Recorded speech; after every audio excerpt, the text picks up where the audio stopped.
The next supplication, which will be discussed, is found in chapter 12, verse 33. My Lord, prison is more to my liking than that to which they invite me. And if you do not avert me from their plan, I might incline toward them, and thus be of the ignorant. This supplication highlights the important characteristic of not compromising on one's faith. The Holy Prophet Yusuf, peace be upon him, chose to go to prison instead of committing a sin.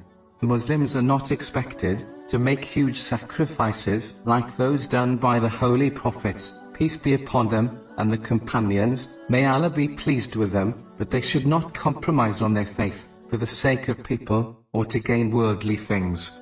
It is important to understand that no matter what worldly success they gain through compromising, eventually this success will become a curse and great burden for them in this world, let alone the punishment awaiting them in the next. It is quite evident when one observes the media and history that those who compromised on their moral values and faith end up sad and depressed, irrespective of how much success they gain. So a Muslim should instead remain steadfast on the teachings of Islam and firmly believe, sooner or later they will be blessed with more worldly success than if they comprised, let alone the blessings which await them in the next world. Chapter 41, verse 30. Our Lord is Allah, and then remained on a right course. The angels will descend upon them, saying, Do not fear and do not grieve.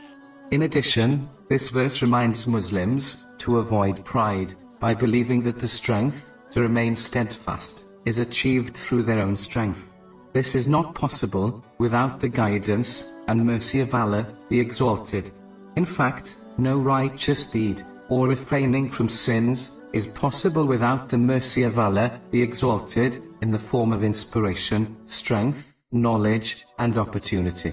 This should inspire one to remain grateful to Allah, the Exalted, whenever they achieve worldly or religious success. Finally, this verse also indicates the importance of not helping others in bad things, irrespective of who they are. Muslims should instead help others in good and beneficial things, and not care who is in charge of it, or who else is taking part in it.